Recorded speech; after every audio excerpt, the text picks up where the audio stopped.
Avui estem amb l'Ernesto Briceño, que és compositor, músic, director de l'escola Maria Greber i fundador de la Blue Mirror Technology. Bona tarda, gràcies per Bona venir. tarda. Com estàs? Doncs, primer agraït de poder participar en aquest material que estem realitzant i gaudint del rossinyol que tenim al costat. Com a membre del sector cultural i del món de la música, esclar, com t'ha afectat la pandèmia i concretament la gestió de la pandèmia? La pandèmia, el fet més dramàtic és un fet sociològic. Més enllà, òbviament, de la part de salut somàtica del cos, hi ha una part molt important i molt terrible, que és la por. Quan la por s'apodera una mica del dia a dia dels éssers humans, doncs comencem a perdre la humanitat. Perquè, clar, tot es comença a tornar gris i aquesta és una part molt difícil que ens toca veure, de trobar la solució. Sí, i tant. I des del món de la cultura, vist des d'aquest món, què creus o com creus que s'hauria d'haver actuat des de les administracions? Quines són les reivindicacions que té el sector cultural? El sector cultural és un sector d'ampli espectre. A vegades tenim la sensació de que la cultura és festa i colorins i frivolitat a vegades, i no és pas això. La cultura és una vèrtebra molt important de la salut social. Darrere de gaudir d'un concert o d'un quadre o d'una pintura o de la dansa, hi ha tot un fet de salut real, de dignitat, d'humanitat. Llavors, és important en èpoques de crisi doncs, revisar què és la cultura, què és la salut social i veure que en realitat està tot connectat. No? És impossible doncs, pensar en benestar social quan la gent no sap com arribar a fi de mes, no? O demà què menjarem. Hi ha situacions realment dramàtiques. És impossible pensar en equilibri emocional quan la gent no pot abraçar a la seva àvia o al seu avi, o quan comencem a normalitzar el sospitar del veí o de la veïna i tothom comença doncs, a crear filtres. Aquesta és una part molt important on la cultura doncs, proposa, ens humanitza, ens recorda que més enllà de la festa o de la dansa superflua o de la música superflua, hi ha raons de salut verdaderes, veritables. I tenint en compte això que expliques, és per això que fa un parell de dissabtes, un parell de setmanes, el sector cultural, concretament d'aquí Parets, va fer una acció reivindicativa en la qual hi havia músics pel carrer, hi havia poemes, si no m'equivoco, a la plaça. Aquesta acció que va dur el lema "La cultura és un dret", com valores aquesta acció? Què en treus? L'acció, un dels valors indiscutibles és que ha pogut doncs, cridar a veïns i a veïnes per seure junts i trobar la manera de comunicar en quina situació estem i comunicar de manera participativa i activa. Què vol dir això? Doncs no solament trobant la tragèdia, sinó anem a generar idees per trobar solucions. I una part molt important, per comunicar missatges que a vegades es queden doncs, amagats. Perquè potser el missatge principal és la crisi sanitària. No? I la sanitària, quan parlem de sanitari, doncs, hi ha un àmbit molt concret. És l'hospital, la clínica o el CAP, el metge, l'infermer o l'infermera, i hi ha molts altres aspectes de la societat que estan vinculades. Nosaltres el que ens toca en aquest cas és intentar donar visibilitat al que pot aportar la cultura, que la cultura és la poesia, que és la pintura, que és la dansa, que és la música, i que aquest aspecte no es pot quedar a un museu o a un calaix per quan tinguem la festa major. La cultura doncs, ens permet activar la salut emocional de les persones. I ara mateix, precisament, si hi ha conseqüències terribles del virus, és aquest aspecte de salut emocional que té una situació realment dramàtica. Més enllà, òbviament, de la part fisiològica, de la respiració, del cor i tota la part més somàtica de les persones. A fi de compte, el que hem volgut amb aquesta iniciativa és donar visibilitat a una part del poble que pot aportar a un poeta, a una poetessa, a un pintor, a un fotògraf, una fotògrafa, un músic, un dansarí, una ballarina, que pot recordar a les persones, a la societat, que aquesta part té un punt de positiu per sumar a la lluita amb el virus aquest. Sí, doncs, creus que, com deies tu, a banda d'aquest tipus d'iniciatives que reivindiquen, que comuniquen, no? I que visibilitzen, creus que aquest tipus d'iniciatives serveixen per col·locar la cultura al centre de la vida social o de la salut social, com deies tu mateix ara? Jo crec que és un momentum molt interessant per enraonar a nivell de societat que en realitat tot està connectat.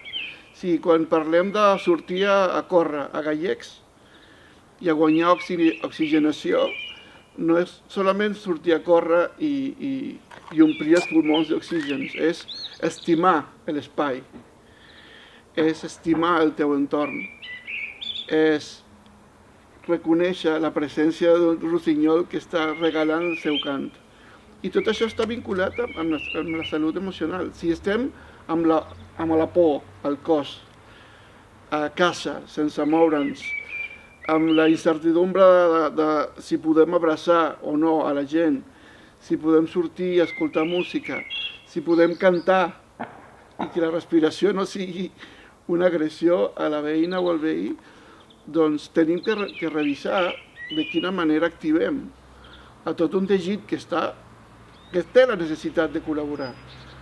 I és un teixit que, òbviament, l'art ha patit molt, però no solament l'art. Qualsevol acció humana, em refereixo a esports, la gent de la restauració, som éssers socials.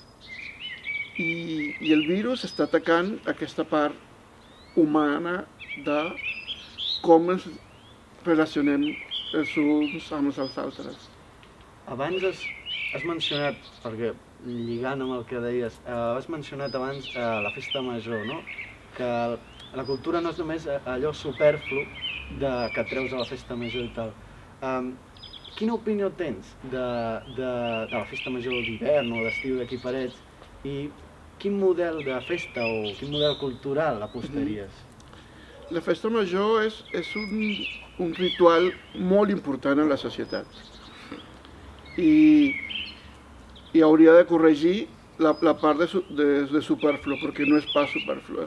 La festa major et fa activar el sentit de pertinença, no sé si es diu en català, la identitat com poble, el punt de trobada on les famílies i la gent es reconeix.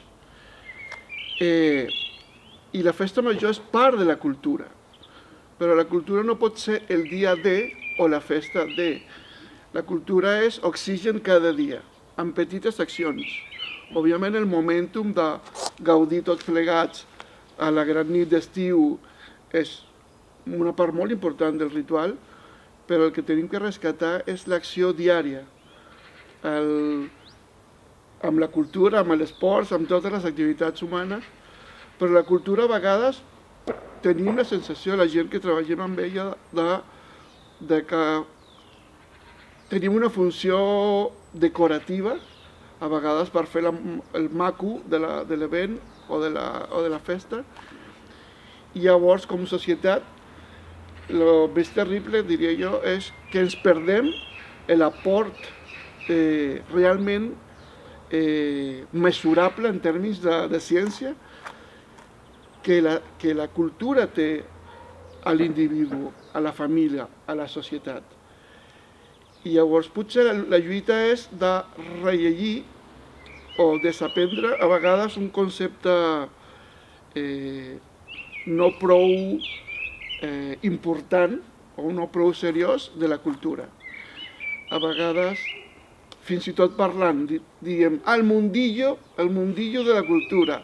I el dillo aquest té un component de, sí, els bojos aquests que fan. Si ha passat alguna cosa interessant al segle XX, és que la neurociència, precisament, ara pot mesurar el nivell d'impacte de salut que té la praxis de les arts. De la mateixa manera que es pot mesurar l'oxigenació en sang quan fas esports, doncs ara mateix la neurociència ha pogut esbrinar tota la part positiva que a nivell somàtic i d'intel·ligència i d'emoció les arts sumen a la societat. Què volem? Que tothom sigui conscient d'això, els polítics i la gent del carrer. Deies ara que la cultura no és un dia no és un dia, no. Creus que seria positiu, tal com es va fer en aquella acció que parlàvem ara, seria positiu, per exemple, que hi hagués cultura al carrer de manera constant? O fins i tot, aquí teníem abans el Cargol Pelut, que era un referent, i fins i tot la cultura està present en el carrer. Mira, fa un parell de dies vaig escoltar que es veu que a Londres hi ha una llei real que decreta que tocar al carrer és un dret. Aquesta llei parla d'una relació estreta entre cultura i educació. És impensable, doncs, si pensem en la canalla, als nostres fills, no entendre que l'educació és algo del dia a dia, i no del dia a dia a l'escola, del dia a dia amb les famílies, del dia a dia amb el poble, del dia a dia amb la societat. La cultura és educació. Potser aquí hi ha un element a revisar, que a vegades parlem de festa i cultura, que està bé, perquè està així, però és important el tàndem cultura i educació, perquè amb aquestes dues relacions hi ha el gran espectre que és la salut social. Abans mencionaves que els polítics haurien de valorar molt més la cultura i què creus que s'hauria de fer o què es podria fer des del món local o des dels ajuntaments? Quina idea tens? Crec que la premissa vital és activar la vida social. I no vull parlar en aquest cas solament de la cultura, sinó la vida social en mayúscules. Que la gent es pugui trobar a xerrar, que la gent es pugui trobar a dibuixar, a cantar, a fer raps, a discutir. I aquesta és una praxis que és possible al carrer. És important tornar a rescatar el carrer com un espai natural d'intercanvi d'idees, de dansa, de música, de teatre. La vida moderna ens ha apuntat cap al dispositiu mòbil, el sofà i Netflix. I és una trampa que tenim que intentar evitar. Benvinguda també, però tenim que rescatar el carrer com un espai humanitzador i on les arts, els esports són possibles.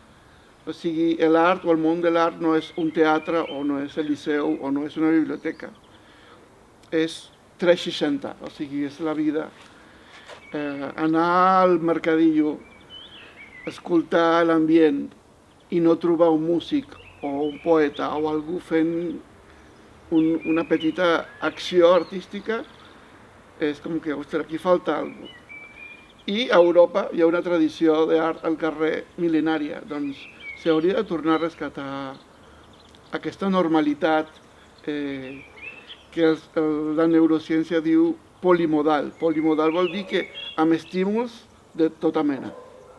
Doncs bé, doncs aquí acabem. Moltíssimes gràcies, Ernesto, ha estat molt interessant i gràcies per venir i atendre'ns. Doncs moltes gràcies i que visca l'art. Visca!